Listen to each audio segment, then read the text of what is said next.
لا حول ولا قوة إلا بالله العلي العظيم اعوذ باللہ من الشیطان الرجیم بسم اللہ الرحمن الرحیم۔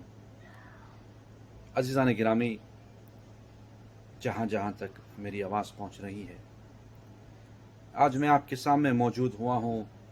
علی جناب محترم مصطفیٰ بھائی نے گزارش کی کہ ہر مہینہ علی بک کلب سڈنی آسٹریلیا کی جانب سے مختلف مومنین ایک کتاب چنتے ہیں اور اس کتاب پر کچھ جملے بیان کرنے کی کوشش کرتے ہیں۔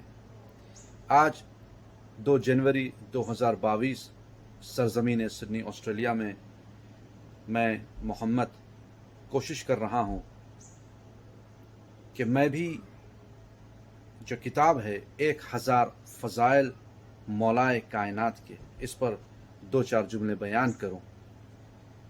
سب سے پہلی چیز، یہ کتاب اتنی دلچسپ ہے کہ اگر کوئی شخص خلوص دل کے ساتھ، محبت کے ساتھ کسی بھی مذہب و مسلک سے تعلق رکھتا ہو، اس کتاب کو پڑھے گا اور غور و فکر کرے گا تو یقیناً اسے عظمت مولائے کائنات سمجھ میں آئے گی، اور یقیناً چاہے کسی بھی مسلک سے اس کا تعلق ہو، اس کتاب کو پڑھنے کے بعد اس کا ذہن روشن ہو جائے گا، حق اور باطل میں اسے سمجھ ہو جائے گی۔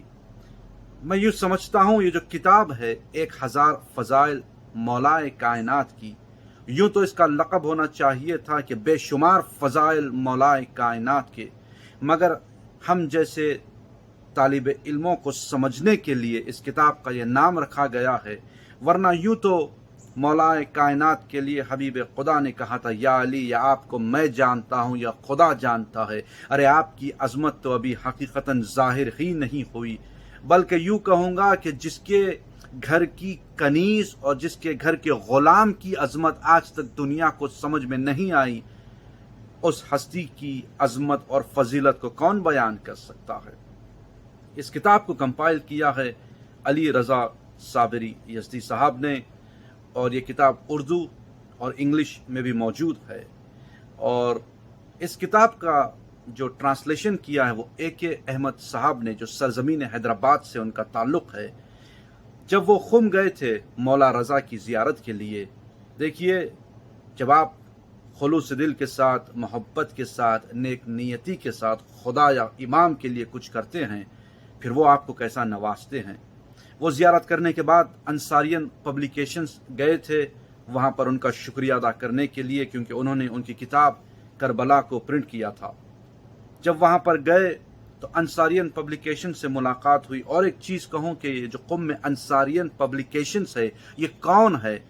دیکھیے جب نیک نیتی سے کام کرتے ہیں تو پروردگار اس کا اجر نسلوں میں دیتا ہے، نسلوں میں۔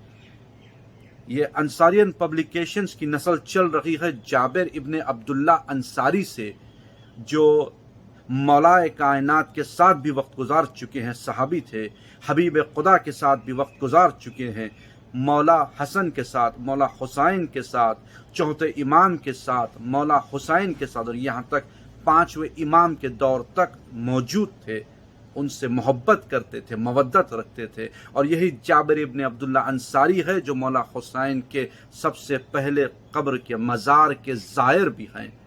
وہ اتنی محبت رکھتے تھے، ان کی نسلوں میں محبت اہل بیت خدا نے عطا کی ہے۔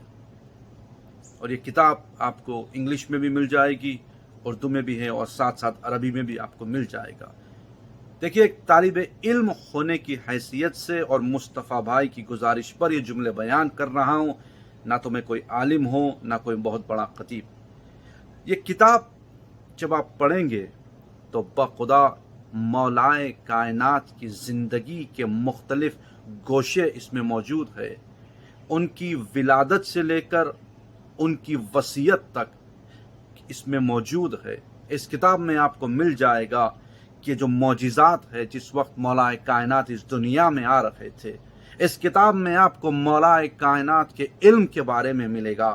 اس کتاب میں آپ کو مولا کائنات کی بہادری کے بارے میں حدیثیں ملیں گی. اس کتاب میں آپ کو مولا کائنات کے صبر کے بارے میں حدیثیں ملیں گی. اس کتاب میں آپ کو مولا کائنات کے اخلاق کے بارے میں حدیثیں ملیں گی. اس کتاب میں آپ کو مولا کائنات کی عبادت کے بارے میں حدیثیں ملیں گی. اس کتاب میں آپ کو اطاعت پروردگار کے بارے میں حدیثیں ملیں گی. اور جو پہلی حدیث ہے وہ مولا کائنات کی ماں کے فضائل بیان ہو رہے ہیں، اور جو آخری حدیث ہے جس میں مولا کائنات کی وصیت کے بارے میں بیان ہو رہے ہیں. بخدا ہر انسان کو چاہیے کہ یہ ایک مرتبہ کتاب ضرور پڑھے، 1000 فضائل مولا کائنات کی، تو سمجھ میں آئے گا کہ کتنی بلند ہستی ہے جس کی کوئی کائنات میں مثال نہیں ہے، جس کا تذکرہ اللہ کی تمام آسمانی کتابوں میں خدا نے فضائل کے گوشوں کی طرح بیان کیا ہے. بس آغاز مولا کائنات سے، اختتام مولا کائنات سے. آپ کا شکر گزار ہوں. خدا حافظ.